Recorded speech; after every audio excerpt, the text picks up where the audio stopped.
ዋ ለኤርትራ መሪዎች፣ ዋ ለኢትዮጵያ መሪዎች ምንም ጦርነቱ ቢካሄድ እኔ ጣልቃ ገባለሁ። የሁለቱን መንግስት ኢትዮጵያና በኤርትራ መካከል ስለሚነሳው ጦርነት እንዲሁም ደግሞ በኢትዮጵያ ውስጥ በተለያዩ አካባቢዎች ላይ ስለሚነሳው በሁለት ወንድሞች መካከል ጣልቃ የገባ መንፈስ ኢትዮጵያና በኤርትራ ህዝብ መካከል እንዲሁም በሁለቱ ሀገራት መሪዎች መካከል ለዓመታት የዘለቀ አለመግባባቶች ሲፈጠሩ የቆየ ቢሆንም በ2011 በተደረገ የሁለቱ ሀገራት ስምምነት ግጭቱ ወደ መርገብ ደርሶ እንደነበረ ይታወቃል።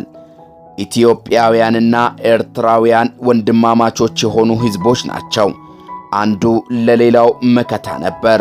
ኤርትራ እንደ ሀገር ከኢትዮጵያ ተለይተው ነፃ ስለመውጣታቸው ለዜጎቻቸውና ለመላው ዓለም ያበሰሩት ግንቦት 16 1985 ዓመተ ምህረት ነበር።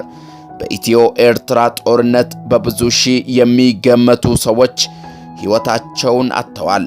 በ1990 እስከ 1992 በነበረው ደም አፍሳሹ የድንበር ጦርነት ከ70 ሺህ በላይ ዜጎች ሞተዋል። የክፉ ነገር ሁሉ ምንጭ ሰይጣን እንደሆነ መጽሐፍ ቅዱስ በግልጽ ያስቀምጣል። ሰውን ከሰው፣ ሕዝብን ከሕዝብ፣ መንግስትን ከመንግስት የሚያጋጭ ብሎም የሚያገዳድል ሰይጣን ነው።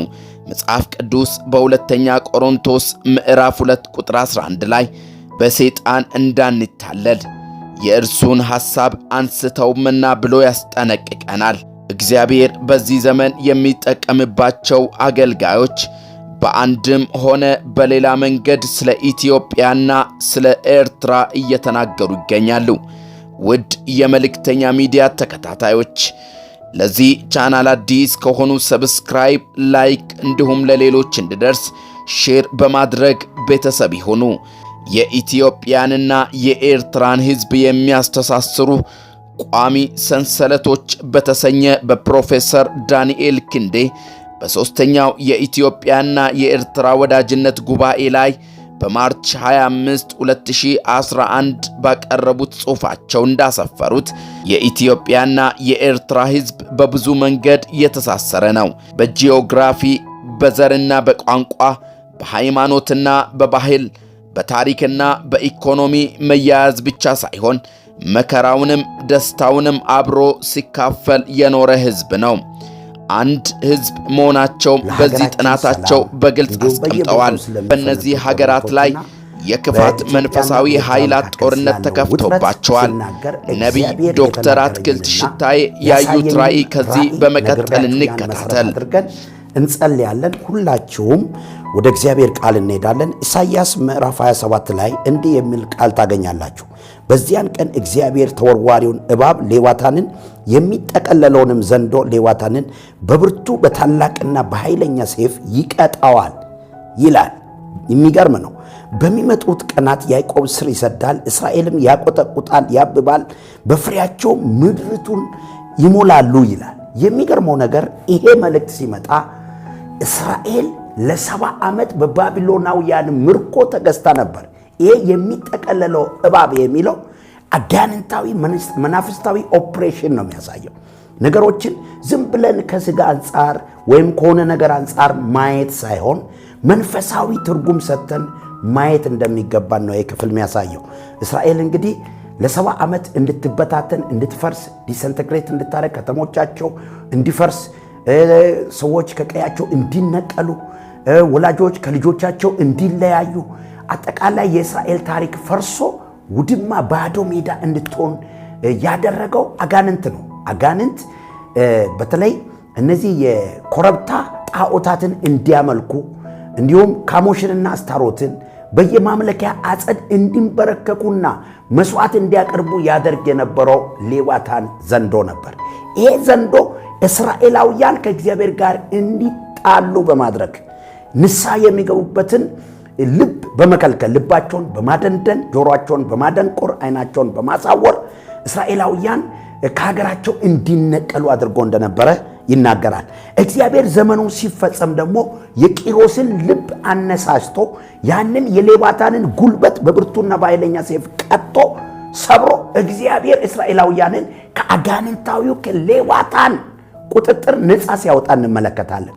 ይገርማቸዋል። በኢትዮጵያና በኤርትራ መካከል አንድ ያረጀ እጅግ በጣም ግዙፍና የሚጠቀለል ዘንዶ እመለከት ነበር። ይሄ ዘንዶ አፉን ከፍቶ በኢትዮጵያና በኤርትራ ድንበር ላይ ያለ ከላይ ከሰማይ ከአርያም ትልቅ ረጅም ሴፍ የያዘ መልአክ እየበረረ መጥቶ ዘንዶ አፍ ላይ ሴፍ ሲከታ አይቻለሁ። ከዛ በኋላ ይህን ድምፅ ሰማሁ።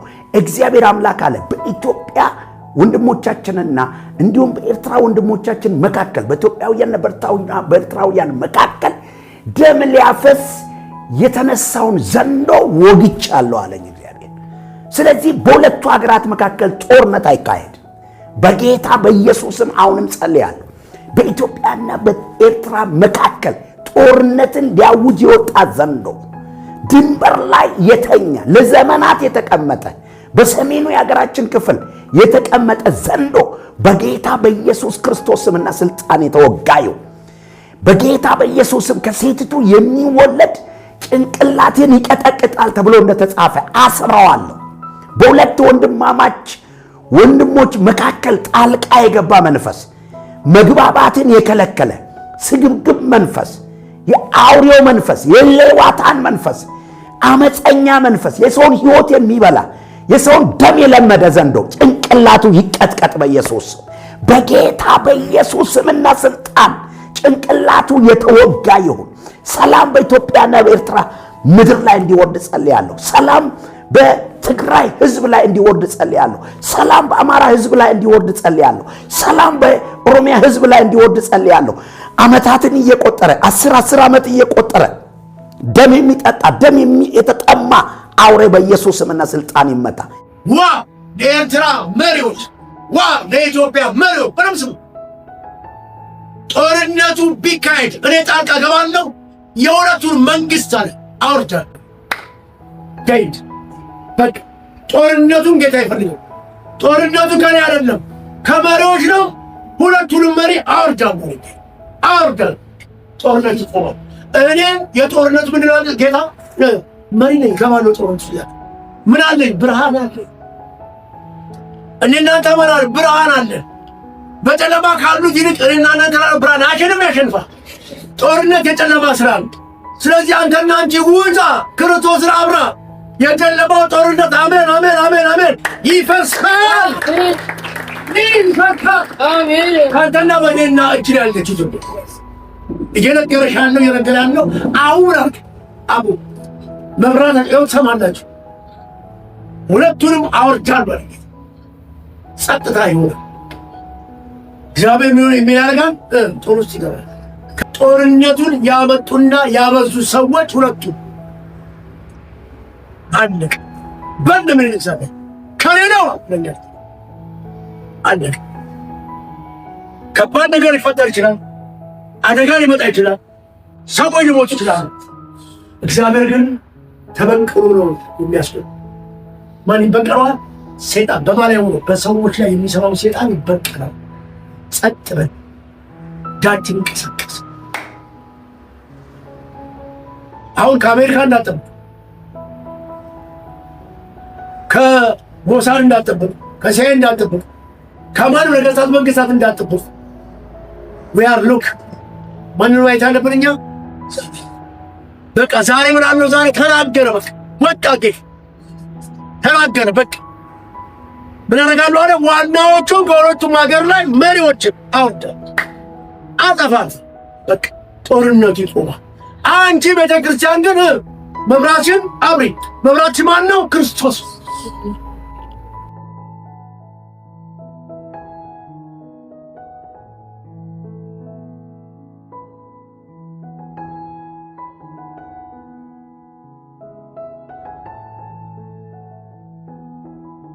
ቅዱስ መጽሐፍ ሲናገር እግዚአብሔር በአንድ መንገድ በሌላም ይናገራል፣ ሰው ግን አያስተውለውም።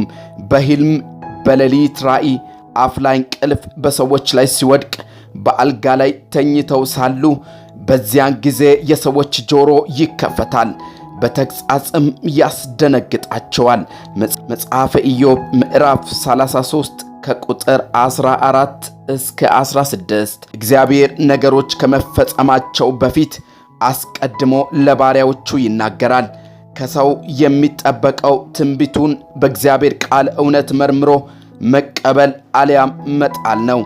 በኤርትራ ስለሚሆኑ ታላላቅ የወንጌል ሪቫይቫሎች በአባቶች እግዚአብሔር የተናገረ ሲሆን ሁሉም ጊዜውን ጠብቆ የሚከናወን ይሆናል።